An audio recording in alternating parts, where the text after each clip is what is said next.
Hey snickerdoodles. So this is just a video about where what I do crosses into neuroplasticity and mental health and things like that. So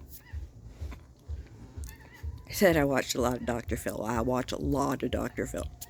So when we talk about neuroplasticity, and he's sending people to the ranch, no, those are people who are neurodivergent, right?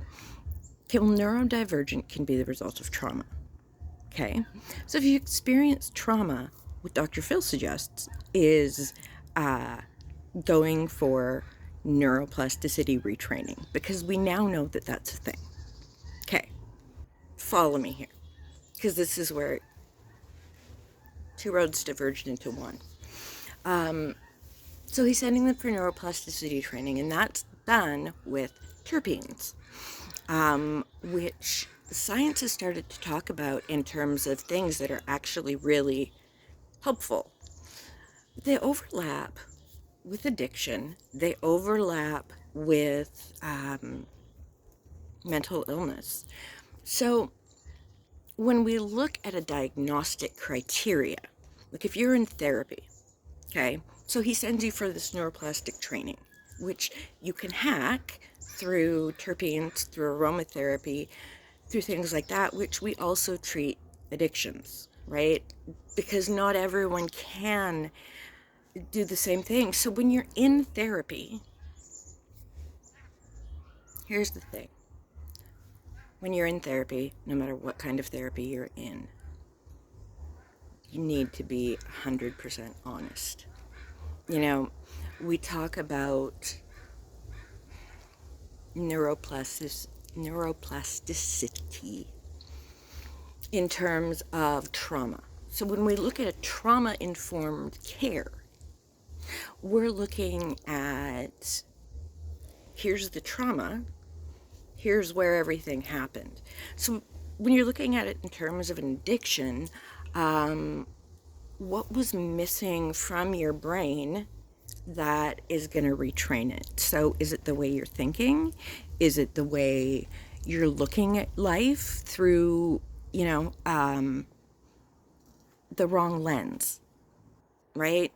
Like, you can't get the full color of the world. You can't get the full color of your palette until you take away the sunglasses. So it's interesting to me because I'm an artist. I started thinking about the last time someone had told me that I was a really good artist. And I believed it, right, at the time. And I mean, when I think about where these negative things started to come into my life, I can connect the dots. And that has been something that is really interesting to me because I also look at it from a medical setting, right? And I'm in mental health and addictions because I believe that the diagnostic criteria overlapped in so many ways. So if you're honest with your counselor, your therapist, your whatever, your doctor, if you're interested in neuroplasticity and healing, Google it, look at terpene profiles, talk to your counselor, talk to your doctor, because then you can start putting into perspective where that trauma has occurred, okay? So when you address everything in terms of changing your brain to be more positive, if you're looking at explaining why you stopped doing a certain behavior, that's where I found somatic therapy was really helpful, because it helped me learn the difference between, holy crap, I'm doing something I love, and it's not anxiety, but they feel the same. That fucked with my head for a few days. True story.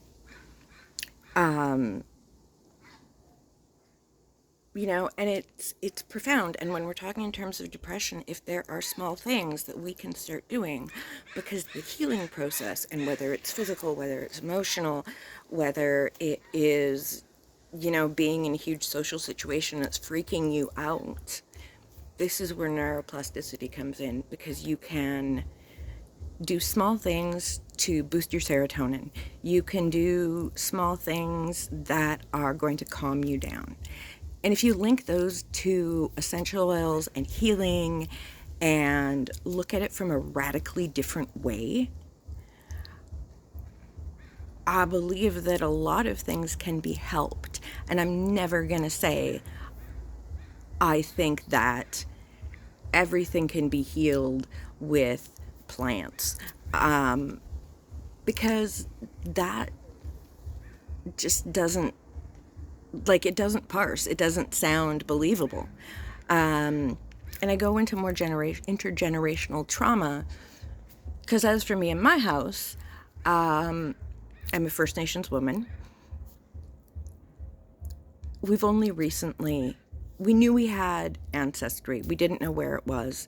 And my amazing mother did all of this work and found the missing links in our family, which is amazing. So my identity's been changing. The things in my life that have happened have been changing me. Because I know that, but it's because I'm on my healing journey for my face, and the psychological stuff is just kind of falling into place. So anyway, that's my story. Some things are not changeable, right? There's some things, brain damage, that you can't come back from because you've been in a car accident, because you've had all of your teeth removed. That's trauma. So when you start to think of it in different terms, it's made a big difference for my life. Diagnostic criteria can overlap. I've worked with a lot of people who have,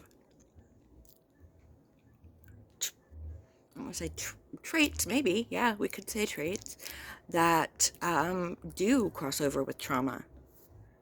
So, I mean, if we can heal it all at once with some awareness and some positivity, I want to help y'all do that.